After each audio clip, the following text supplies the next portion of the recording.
Շնորհակալություն։ Այսօր մենք ասեցինք, Հայաստանը փոքր չէ։ Այսօր մենք ասեցինք, Հայաստանը թույլ չէ։ Այսօր մենք ասեցինք, Հայաստանը ծնվել է ուժեղ լինելու համար։ Եվ դուք, ովքեր այստեղ եք,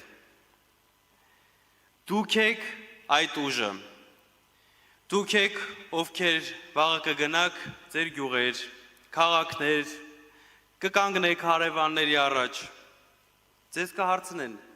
ինչ է պատահել, դուք կպատասխանեք, կպատմեք, որ ուժեղ Հայաստանը հիմնադրվել է, այստեղ, ձեզնից,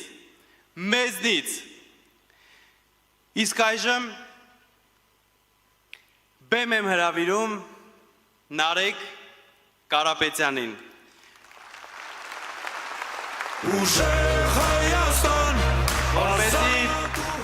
դեռ չեմ ավարտել, որպեսզի իմանանք բոլորիս հուզող հարցը, ով է լինելու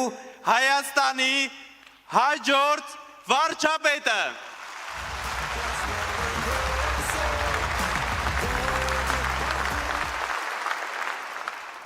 Հետաքրքիր է, չէ՞։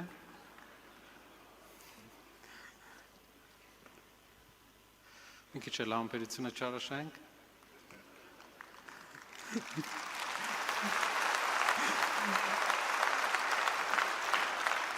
Սիրելի հայրենակիցներ, ուժեղ Հայաստանին առաջին հերթին պետք է ուժեղ առաջնորդություն։ Նոր առաջնորդ կառավարչի հմտություններով, նոր, բայց մեծ փորձ ունեցող առաջնորդ։ Մեր առաջնորդը ծնվել է Հայաստանում, մեծացել է գյուղում, ուսուցիչների ընտանիքում։ Նա գալիս է ժողովրդից, կյանքում ու բիզնեսում հաջողության հասնելուց հետո երբեք չի մոռացել որտեղից է եկել։ Նա ունի լավագույն միջազգային կապերը Հայաստանի համար եւ դրանք կօգտագործի իշահ մեր երկրի։ Նա դա ապացուցել է գործով եւ ոչ թե խոսքով։ Նա աջակցել է հիվանդանոցների, կրթական հաստատությունների երկարացումը,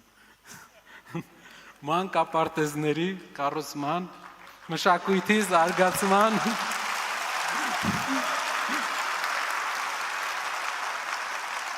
աշխատատեղերի ստեղծման ծրագրի եւ օգնել բազմաթիվ ընտանիքների։ Այսօր մենք ներկայացնում ենք նոր այլընտրանք տնտեսության մեջ, այլընտրանք անվտանգության մեջ, այլընտրանք ուժեղ խաղաղության համար, այլընտրանք հայ ժողովրդի հույսի համար։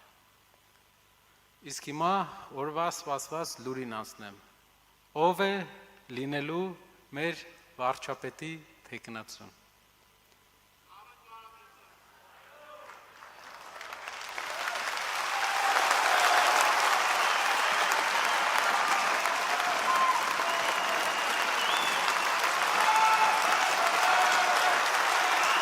Մեր կուսակցության վարչապետի թեկնածուն պարոն Կարապետյան, Սամվել